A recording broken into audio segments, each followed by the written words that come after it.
12월 24일 정전 시장입니다. 자, 지난주 글로벌 증시는 인공지능 거품론, 그리고 연준 인사들의 발언 하나하나에 굉장히 높은 변동성을 보였습니다. 코스피 또한 한 주간 등락률이 5%예요, 여러분들. 플러스 마이너스. 그래서 보시면은 월요일 날은 플러스 1.94%로 출발했지만 금요일에는 마이너스 3.79%로 하락 마감하는 그런 모습이 나왔습니다. 그 정도로 지금 시장에서는 높은 변동성이 나올 수밖에 없고, 이 변동성이 쉽게 해소가 될 것 같진 않아요. 네, 일단은 셧다운 이후에 지금 발표하고 있는 이런 경제 지표들이 지금 9월달 지표가 지금 나오고 있거든요. 네, 사실 뭐 11월인데 9월 지표 봐서 뭐 하겠습니까? 네, 결론적으로는 변동성에 대한 그런 이런 이슈들이 금리로 다 귀결되기 때문에 우리는 금리 하나만 보시면 될 것 같다, 이렇게 말씀드리고 싶고, 다만 이런 이슈들 덕분에 지난주 한 주간에는 빅테크 종목들이 굉장히 크게 흔들렸죠. 특히 엔비디아 같은 경우에는 엄청난 호실적과 정말 말도 안 되는 가이던스를 제시했음에도 불구하고 하락이 나오는 모습까지 있었습니다. 다만 주간 동안에 토요일, 일요일 동안에 연준 인사들이 또 이번에는 금리 인하에 대한 또 좀 발언이 나오게 되면서 CME 패드워치 기준으로는 금리 인하 가능성이 70%까지 올라갔습니다. 이게 지난주 목요일에는 이 동결 가능성이 70%였단 말이에요. 그러니까 변동성이 너무 심해요. 그래서 저는 12월 10일까지는 굳이 주식시장에 힘을 주기보다는 짧게 매매를 하는 게 좀 가장 좋은 대처 방법이라고 생각되고, 그럼에도 불구하고 새롭게 우린 또 떠오르는 테마를 또 지켜봐야겠죠. 첫 번째는 우크라이나 종전 관련주입니다. 재건 관련주로 보시면 될 것 같은데, 지금 이 종전 초안 관련해 가지고 미국이 사실상 마지막으로 제시했어요. 이번에 만약에 27일까지 우크라이나가 서명하지 않으면은 트럼프 대통령이 우크라이나에 대한 모든 지원을 끊겠다라고 드디어 최종 결정을 하라고 이제 카드를 내밀었습니다. 젤렌스키도 여기에 대해서 원래는 지속적으로 거부하는 입장이었다가 이제 너무 고민을 빠진 거예요. 사실 전황도 굉장히 좋지 않고, 여기에 사실 유럽연합이라든가 나토의 지원은 굉장히 작은 상황에서 최대 지원 국가인 미국까지 여기서 만약에 끊어버린다 이래버리면은 버틸 수가 없거든요. 사실 러시아는 더 이상 진격을 하고 있지 않습니다. 딱 여기서 우리가 지금 우리가 지금 실효적으로 지배하고 있는 구간까지만 영토를 인정해주면 전쟁 종료할게, 이런 식으로 하고 있는 거고, 다른 나라 또한 말로는 계속적으로 이유도 마찬가지예요. 뭐 더 많은 침략을 부를 것이라고 하지만은 실질적으로 여기에 정말 뭐 군사를 지원해 준다든지 무기를 더 많이 지원해 준다든지 금전적으로 더 많이 지원해 준다, 이건 못해요. 이제 더 이상 한계에 모두가 다다랐다는 것을 우리가 알고 있습니다. 그래서 지금 젤렌스키 대통령이 굉장히 큰 고민에 빠졌고, 이제 곧 종전 논의가 시작될 가능성이 지금 매우 높은데, 과연 이번에도 뭐 분기별로 나오는 이슈긴 하죠. 사실 이 종전 이슈가 분기별로 나오면서 또다시 또 연장될 건지 아니면 이번 실제로 종료될 건지, 다만 이번에는 좀 젤렌스키가 굉장히 많이 고민을 하고 있다는 소식이 계속 들리기 때문에 재건 관련 테마주들이 단기적인 이슈가 나올 가능성이 좀 높다고 생각하시면 될 것 같고, 뭐 밑에서 말씀드리겠지만 두 번째 같은 경우에는 이제 일본과 이제 중국의 이런 관계 이슈에 대한 그런 이제 한일령 관련 테마주들이 좀 시장에서 움직일 가능성이 높기 때문에 지금 변동성은 계속될 거예요, 여러분들. 변동성이 계속될 가능성이 높기 때문에 재건이라든가 한일령 관련 테마주 관점으로 지금 장전 짧게 대응하시는 게 조금 더 좋은 시장이 아닌가. 원래는 제가 계잡주 사지 말자, 테마주 사지 말자, 지금 대형주로만 가야 된다고 말씀드렸는데, 뭐 아시겠지만 외국인 투자들이 10월부터 11월까지 계속적으로 풋에다가 지수 하락에다가 베팅하기 때문에 지수를 움직일 수 있는 대형주들이 지금 당장에 막 한쪽으로 방향성을 가기가 힘들어요. 그래서 오히려 이런 변동성보다는 뉴스 쪽으로 수급이 쏠리는 섹터 테마를 공략해 보시는 게 조금 더 좋지 않을까, 이렇게 말씀을 드리고 싶고요. 자, 그리고 환율이 지금 뭐 1470원 구간대까지 올라왔는데, 너무 저는 무서운 게 뭐냐면은 말이 없어요. 언론에서도 그렇고 지금 뭐 정부에서 그렇고 여권 야권 뭐 그리고 우리가 흔히 말하는 F4에서도 환율 관련해 가지고 별 말이 없어. 이게 제가 뭐가 무섭냐면은, 이재명 대통령이 1년 전에 4월 17일이죠 2024년도 환율 1400 돌파하면은 국가 경제가 위기가 된다고 말을 했잖아요. 그럼 환율 관련해 가지고 워딩이 나올 만한데 워딩이 없어 지금.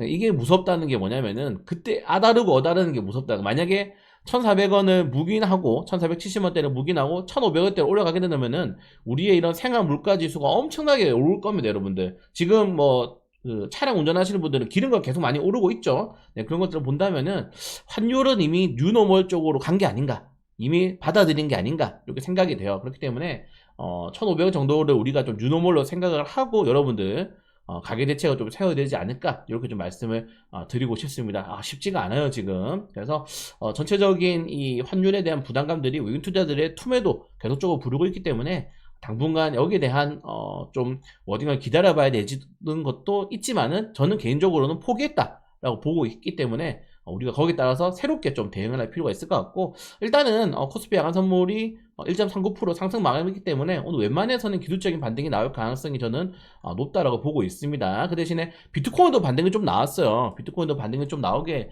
되면서 확실히 금리 관련해서 좀 영향을 받았다고 생각이 되는데, 전체적으로 시장에 좀 반등을 기대해 볼 수 있도록 하겠습니다. 그걸 제외하고는 사실 계속 말씀드리지만은 큰 뉴스 이슈라든가 아니면 뭐 정말 시장을 흔들 수 있는 재료들은 지금 나오지 않고 있습니다. 네, 나오지 않고 있기 때문에 전체적으로 시장에서는 계속적으로 뉴스와 이슈에 따른 수급의 변동성을 체크하면서 대응해 볼 필요가 있을 것 같고, 중국과 일본의 이런 좀 분쟁에 우리나라의 반사익 종목들이 어디까지 확대될 수 있을 것인지, 요거는 여러분들 제가 어제 영상 올려드린 거 한번 확인해 보시면 좋을 것 같습니다. 자, 일본이 지속적으로 이제 재정 정책을 투입을 하는데, 이렇게 되면 우리나라 환율이 떨어질 가능성이 더 낮아지죠. 예, 더 낮아지기 때문에 어쩔 수 없다. 그래서 저는 아까 위에서 환율에 대해서 좀 비판하는 입장이면서도 어쩔 수 없는 상황이기 때문에 말씀드린 것처럼 여러분들의 가계적인 이런 좀 자산을 잘 정리해 볼 필요가 있을 것 같고, 그리고 뭐 큰 이슈는 없습니다 이번 주도 여러분들. 그 대신에 뭐 금감원 금감원에서 특징주 기사로 주가 띄어서 112원을 꿀꺽한 전직 기자 등이 적발되었다. 이것도 사실은 뉴스 나온 지 한 달 정도 되었는데 실제로 적발이 되었다고 하죠. 근데 이거 내용이 정말 1, 2년 내 뭐 갑자기 최근에 나온 내용이 아니죠. 정말 지속적으로 반복됐던 내용들인데 이번에 또 잡아냈다고 합니다. 근데 여러분들 보시면은 최근 5년간 자본시장법 위반 혐의로 징역형이 나온 비율이 9%밖에 안 돼요. 남는 장사야, 남는 장사. 이렇게 해먹어도 남는 장사입니다. 저는 사실은 이 금융에 대한 사기라든가 금융에 대한 부정거래는 우리 민주주의 시스템을 흔드는, 근간을 흔드는 정말 범법적인 행위라고 생각되거든요. 진짜 강하게 해야 돼요. 미국 같은 경우에는 이거 진짜 강하게 때리거든요. 근데 우리나라는 이런 법들이 너무 약해. 예, 특히 사기 범죄가 우리나라가 뭐 OECD 국가 중에 가장 높은 순위라고 하지 않습니까? 그 정도로 우리나라는 엄벌주의가 굉장히 약합니다. 근데 왜 그런지 아세요? 법 만드는 입법하는 사람들이 다 전가가 수두룩하잖아. 입법하는 사람들 중 정가가 수두룩하잖아, 국회의원들. 그러니까 뭐 법을 세게 만들고 싶겠습니까, 자기들이. 배임죄도 없애버리는 상황에. 아무튼 그래서 여러분들 항상 말씀드리지만은 우리가 알아서 조심해야 된다, 이렇게 말씀을 드리고 싶고, 단독기사 이런 거 조심해야 된다고 말씀드렸죠. 네, 그래서 아무튼 좀 슬픈 이야기다. 이렇게 잡아봤자 뭐합니까? 징역이 안 나오는데, 뭐 징역 나와봤자 2, 3년이에요. 집행유예 내고 또 뜨고 하면은 1년, 2년만 살다 나옵니다. 미국처럼 진짜 세게 해야 되는데 좀 안타깝다라고 말씀을 드리고 싶고, 그리고 개별적인 일정 종목도 이렇게 한번 확인해 보시면 될 것 같고, 오픈 AI가 그리고 소프트뱅크도 그렇고 뭐 AI 거품론이고 뭐고 계속 투자를 하고 있습니다. 일단은 계속 투자를 진행을 하고 있다는 점도. 그리고 1112가 제약사 최초로 시총 1조 달러를 돌파했습니다. 우리 ETF 좀 모아가고 있는데 잘 되면 좋겠네요. 좀 더 사야 될 것 같습니다.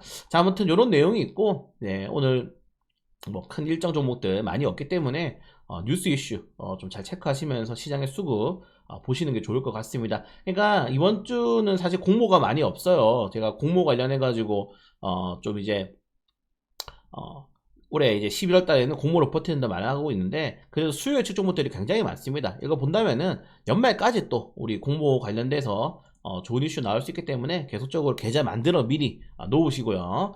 자, 그걸 제외하고는 오늘 뭐 큰 일정 이슈가 없기 때문에 그냥 좀 빠르게 넘어가도록 하겠습니다. 최근에 뭐 제가 장전 시장도 그렇고 마감 시장도 하면서 자주 드리는 말씀이 몇 개가 있죠.